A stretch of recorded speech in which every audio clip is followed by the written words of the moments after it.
नमस्कार students, Nishant academy में आप सभी का स्वागत है। जैसा कि मैंने बोला था कि मैं हर एक एग्ज़ाम के बारे में, जो मैंने लास्ट वीडियो में कवर करा था, उसमें हर एक एग्ज़ाम के बारे में मैं आपको डिटेल में जानकारी दूंगा। तो उसका ये फर्स्ट पार्ट है जिसमें मैं यूपीएससी, ईपीएफओ, एपीएफसी यानी कि असिस्टेंट प्रोविडेंट फंड कमिश्नर की एलिजिबिलिटी क्या है, जो लास्ट बार मैंने आपको बता दिया था, एक बार फिर से मैं आपको दिखा दूंगा। क्योंकि एक दो बच्चों ने कमेंट सेक्शन में कमेंट करके बोला कि आपने जो एपीएफसी के बारे में बताया है वो गलत है।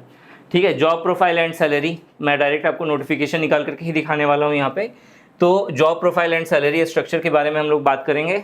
एग्जाम पैटर्न क्या है, सिलेबस क्या है, expected date of next vacancy, जो नेक्स्ट आने वाली है इसकी वैकेंसी वो कब आएगी, कब एक्सपेक्टेड है, वो बात करेंगे। और प्रीवियस ईयर क्वेश्चंस तो आपको हर जगह पे मिलेगा, लेकिन previous year solve papers APFC के सारे अभी तक जितने एग्जाम हुए हैं उसके सॉल्व पेपर्स आपको कहाँ पे मिलेगा। ठीक है, इन सब जानकारी को हम लोग इस वीडियो के अंदर कवर करने वाले हैं। सबसे पहले बात करते हैं एलिजिबिलिटी क्राइटेरिया की। देखो, एलिजिबिलिटी की बात करें तो यहाँ पे अगर आप देखोगे, ये जो है क्लिप निकाला हुआ है मैंने 2023 की वैकेंसी का। ठीक है, यहाँ पे अगर आप देखोगे एज लिमिट यहाँ पे साफ साफ 35 ईयर्स मेंशन करी गई है। दो बच्चों ने आई थिंक कमेंट करा था कि एपीएफसी का जो आपने बताया हुआ है कि एज लिमिट जो है 35 है वो गलत है, वहाँ पे 30 ईयर्स होगी। ठीक है, यहाँ पे देख लो भाई, साफ साफ है एज लिमिट कितनी है आपकी, 35 ईयर्स है। दो इंपॉर्टेंट क्वालिफिकेशन है यहाँ पे, एक एसेंशियल क्वालिफिकेशन, एक डिजायरेबल क्वालिफिकेशन। लास्ट टाइम जब हमने एग्जामिनेशन का प्रिपरेशन करवाया था तो बहुत सारे बच्चे कंफ्यूज थे कि डिजायरेबल क्वालिफिकेशन है सर यहाँ पे, अब हम क्या करें। तो ये सिर्फ नाम मात्र का होता है। देखो, दो तरह की चीज़ें होती है, एक होता है एसेंशियल क्वालिफिकेशन और दूसरा होता है डिजायरेबल क्वालिफिकेशन। सपोज करिए ये दो पर्सन है, ये दो बंदे हैं। ठीक है, एक के पास जो है सिर्फ इसेंशियल क्वालिफिकेशन है और एक के पास essential qualification plus desirable qualification दोनों है।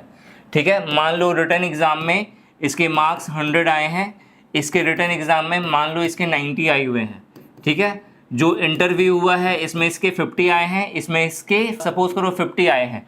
ठीक है, मतलब 50 इंटरव्यू में दोनों के आए हुए हैं, लेकिन रिटर्न एग्ज़ाम में इसके 100 आए हुए हैं, इसके 90 मार्क्स आए हुए हैं।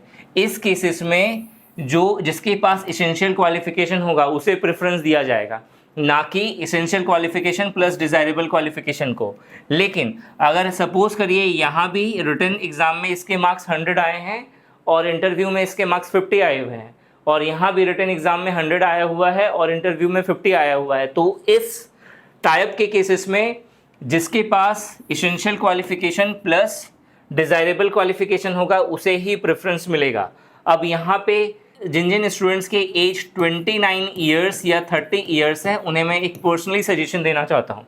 ठीक है, अगर आप सोच रहे हो कि मुझे इस एग्ज़ाम का प्रिपरेशन करना है, क्योंकि बहुत ही क्रीमी जॉब है, इतनी बेहतरीन जॉब है आप सोच नहीं सकते।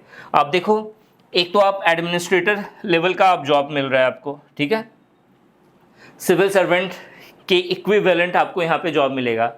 ठीक है, APFC assistant provident fund commissioner, तो नाम से ही समझ में आ रहा है कि उसका रुतबा क्या होने वाला है। ठीक है, सैलरी भी अभी देखोगे तो 1 लाख प्लस इसकी सैलरी है। ठीक है, तो ओवरऑल इस लेवल का अगर आप जॉब चाहते हो तो प्रिपरेशन, और क्यों आखिर इसकी प्रिपरेशन क्यों करनी चाहिए। सबसे प्लस पॉइंट है कि एक रिटन एग्ज़ाम है और उसके बाद फिर इंटरव्यू है। ठीक है, सिर्फ एक रिटन एग्ज़ाम, वो भी ऑब्जेक्टिव टाइप ऑफ क्वेश्चंस के साथ, मतलब डिस्क्रिप्टिव पेपर भी नहीं, सिर्फ एक रिटन एग्ज़ाम होगा जहाँ पे ऑब्जेक्टिव टाइप ऑफ क्वेश्चंस पूछे जाएंगे, उसके बाद आपका इंटरव्यू होगा। तो अगर आपने ये दोनों स्टेजेस क्वालिफाई कर लिए, आपका सिलेक्शन हो जाएगा। बस इसी की वजह से, सिर्फ इसी की वजह से बच्चे इस एग्ज़ाम का प्रिपरेशन करना चाहते हैं।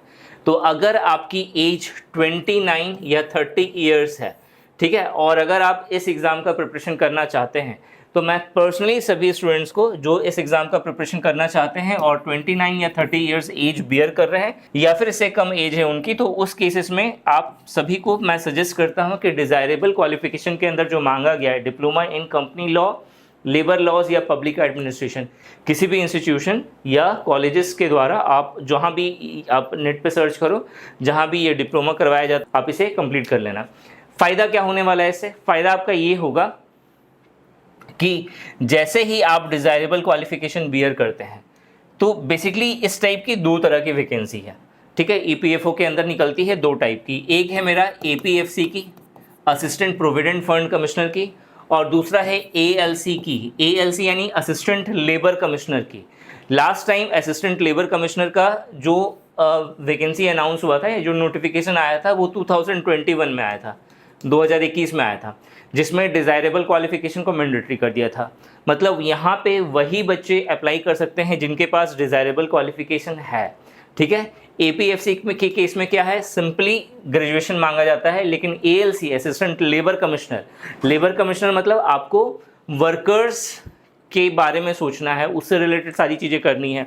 तो यहाँ पे क्या होता है, यहाँ पे जो डिज़ायरेबल क्वालिफिकेशन है उसे मस्ट कर दिया गया था। तो अगर आपके पास समय है तो, और अगर आपको लगता है कि 1-2 साल के अंदर अंदर मैं डिप्लोमा कर लूँगा और तब तक ये वैकेंसी अनाउंस हो जाएगी, तो आपको ये डिज़ायरेबल क्वालिफिकेशन के लिए ज़रूर थोड़ा सा दिमाग लगाना चाहिए कि कैसे होगा ये।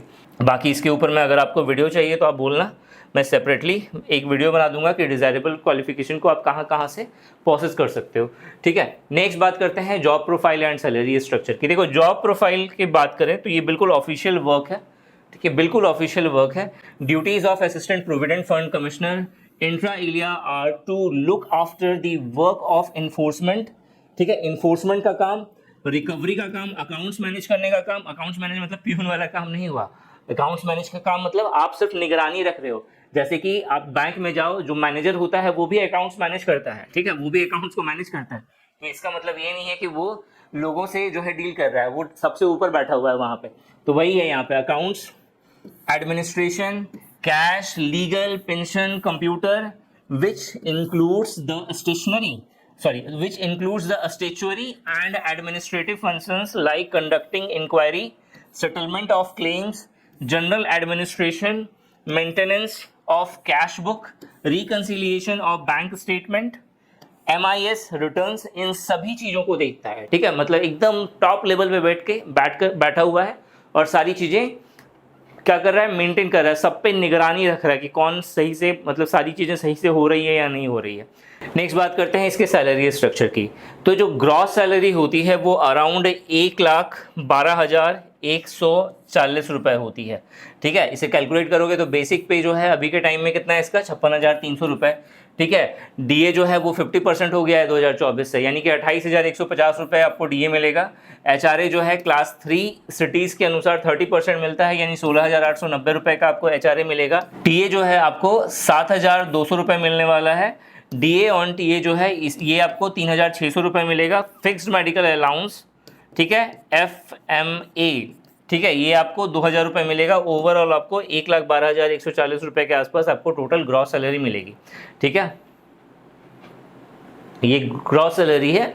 इसके बाद कुछ आपका डिडक्ट भी होता है, कहीं कहीं पे कुछ टैक्स भी पे करना पड़ेगा आपको। तो उसके बाद जो है माइनस करोगे उसे, तो माइनस करने के बाद 1,00,000 या 90 से 1,00,000 के बीच में आपका ओवरऑल इन हैंड सैलरी मिलेगी। ग्रॉस सैलरी आपकी इतनी होने वाली है, ठीक है। ये स्टार्टिंग है, हो सकता है 1-2 साल में ये और बढ़ जाए, ठीक है। एग्ज़ाम पैटर्न की बात करें, देखो एग्ज़ाम पैटर्न की बात करें तो यहाँ पे जो एग्ज़ाम होगा, एक रिटन एग्ज़ाम होने वाला है सिर्फ, ठीक है, सिर्फ एक रिटन एग्ज़ाम होगा जो कि ऑब्जेक्टिव टाइप ऑफ क्वेश्चंस जहाँ पे पूछे जाएंगे, मतलब MCQ बेस्ड क्वेश्चंस होगा, ठीक है। पिछली बार जो पेपर हुआ था उसमें हर क्वेश्चन 4 नंबर का था और नेगेटिव मार्किंग -1 थी, ठीक है। तो 2 घंटे का ये पेपर होने वाला है आपका, ठीक है।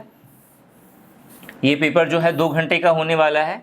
जितने भी क्वेश्चंस होंगे वो इक्वल मार्क्स, ये तो कॉमन है, इस पर कुछ बोलना नहीं है, ठीक है। ऑब्जेक्टिव टाइप ऑफ क्वेश्चंस पूछा जाएगा, मल्टीपल चॉइस ऑफ आंसर्स आपके यहाँ पे रहेंगे।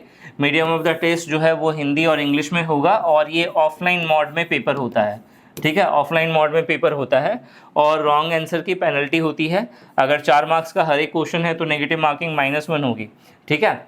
देखो सिलेबस के बारे में बात करें तो टोटल आपको यहाँ 9 टॉपिक आपको यहाँ पे दिख रहा है, ठीक है। लेकिन अगर इसे तोड़ दोगे, मतलब इसके अंदर भी टॉपिक है, ठीक है। इसे अगर अच्छे से देखने जाओगे तो 15 टॉपिक या 15 सब्जेक्ट्स हैं जो आपको पढ़ने हैं, जिसमें पहला जो है वो जनरल इंग्लिश है। जनरल इंग्लिश बहुत बेसिक लेवल का होता है। यहाँ पे आपको एक कंप्रीहेंशन पूछा जाएगा, मतलब रीडिंग पैसेज होगा।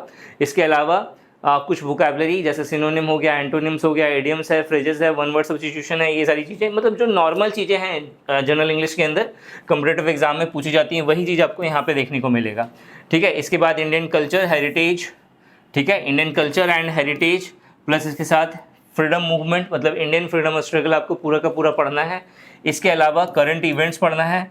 तो देखो यहाँ पे जो 2 है ए और बी, एक्चुअल में ये 3 है, मतलब एक तो जनरल इंग्लिश यहाँ पे है, आपको पूरा का पूरा इंडियन फ्रीडम स्ट्रगल पढ़ना पड़ेगा, और तीसरा जो है करंट इवेंट्स जो है, करंट अफेयर्स आपको पढ़ना पड़ेगा। इसके अलावा population development and globalization, basically ये ह्यूमन ज्योग्राफी है, ठीक है, ह्यूमन ज्योग्राफी है जो आपको कवर करना है, ठीक है, ह्यूमन ज्योग्राफी आपको कवर करना है, ठीक है, ये चौथा नंबर का टॉपिक हो गया। उसी तरीके से ये पॉलिटी हो गया, governance and constitution of India. Then present trends in Indian economy. अब ये प्रेजेंट ट्रेंड मतलब इसका मतलब ये नहीं कि करंट से रिलेटेड आपको टॉपिक पढ़ना है, आपको पूरा का पूरा इकोनॉमी पढ़नी है यहाँ पे, इंडियन इकोनॉमी। उसके बाद अगर देखो तो यहाँ पे अकाउंटिंग एंड ऑडिटिंग, ठीक है, ये एक टॉपिक हो गया।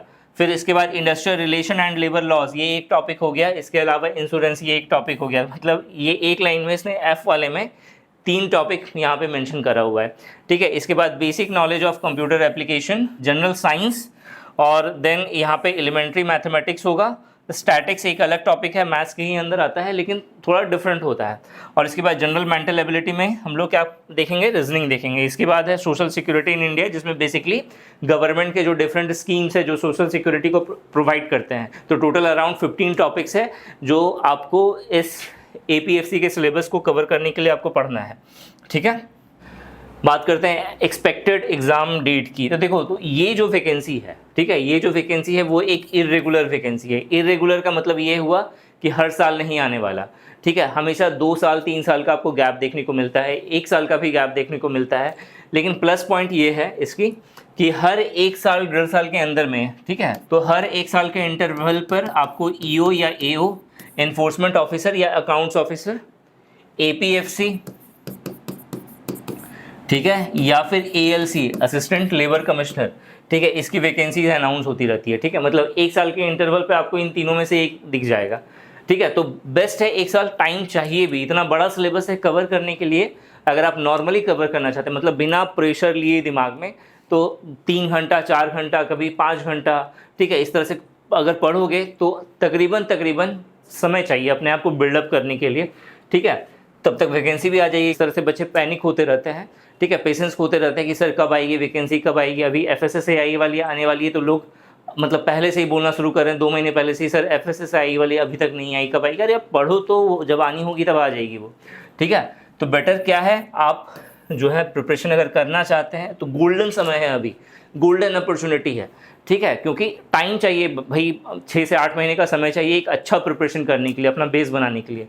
तो अभी से लेकर के चल सकते हो, ये प्रिपरेशन बहुत आराम से आप कर लोगे, ठीक है। अगर ऑल क्वेश्चन पेपर की बात करें तो जितने भी, अगर आपको सॉल्व क्वेश्चन पेपर चाहिए, तो सॉल्व क्वेश्चन पेपर चाहिए तो निशांति एकेडमी की साइट पर विजिट करना, या निशांति एकेडमी एप्लीकेशन डाउनलोड कर लेना, वहाँ पे आपको ये क्वेश्चन पेपर मिल जाएगा। अगर इन एग्जाम से रिलेटेड आपको किसी भी प्रकार का अपडेट चाहिए, ठीक है, तो निशांति एकेडमी का व्हाट्सएप चैनल या टेलीग्राम चैनल ज्वाइन जरूर कर लेना। आपको जिस तरह से कभी भी अगर इससे रिलेटेड कोई भी जानकारी चाहिए, मैं आपको यहीं पे प्रोवाइड करवा दूंगा, लेटेस्ट अपडेट जो भी होगी इससे रिलेटेड, ठीक है। इस वीडियो में यही बताना था। Thanks for watching this video and wish you good luck for your paper.